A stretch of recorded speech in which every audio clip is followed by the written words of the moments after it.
своите грешни команди. Първото нещо, което ние ще разгледаме, това е позиция за контрол на автомобила. Какво представлява тя? Влизайки в седалката, сядайки на седалката и на облегалката, ние трябва да си осигурим свивка на лайката между 90 и 120 градуса, защото това е позицията за най-бързото и най-пълно овладяване на волана. Защото волана се върти при строго определени захвати. Той не се върти да миме чени, да мажем чени, да въртим по всякакви различни начини. Той се върти по точно определен начин. Така че, според морфологията на тялото, защото някои имат дълги крака, други имат къс труп, ние трябва да си осигурим тия между 90 и 120 градуса свивка на лакета, когато сме облегнали пътно в седалката и в облегалката. Долу краката, десният крак трябва да бъде забит на пода срещу педала за спирачката, а не срещу педала за газта. Трябва да бъде на педала срещу спирачката, защото този десният крак, той трябва да ходи и да се връща много бързо ту на спирачката, ту на педала за газта. Ту на газта, ту на спирачката. Левия крак, когато натисне съединителя, който съединител се натиска с възглавничката, не се натиска с пръстите или с петите, натиска се с възглавничката на крака. Когато натиснем съединителя до край, трябва да имаме резерв свивка в коляното. Когато натиснем съединителя, не трябва да ни се изпълва обратно крака, а трябва да има резерв. Когато пуснем съединителя, производителите направиха вляво едно педалче. То е точно за това, за да можем левия крак да отиде на това педалче и да блокира тялото ни вътре в седалката. Така че нашите крака не стоят срещу левия крак, не стои срещу педала на съединителя, нито пък стои под съединител, нито стои под седалката. Той стои плътно вляво. Там е неговата работа.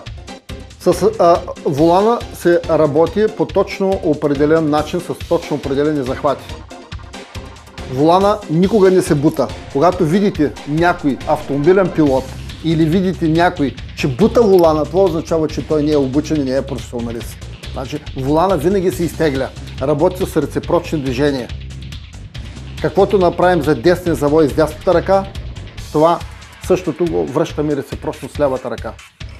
Значи, за десен завой се изтегля с дясната ръка, с лявата ръка се завръща. Работим с 4 захвата. Захват номер 1 започва от този маркер. И всичко започва от 9,15 и свършва на 9,15.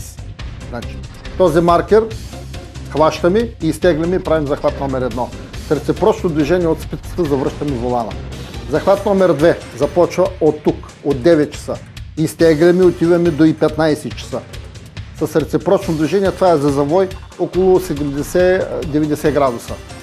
С реципрочно движение завръщаме волана обратно. Захват номер 3 започва под ръката, отдолу. Изтегляме волана, като тази ръка я избутваме и отиваме пак на 9,15. На излизане от завоя, това е за завой около 120 градуса, 140 градуса.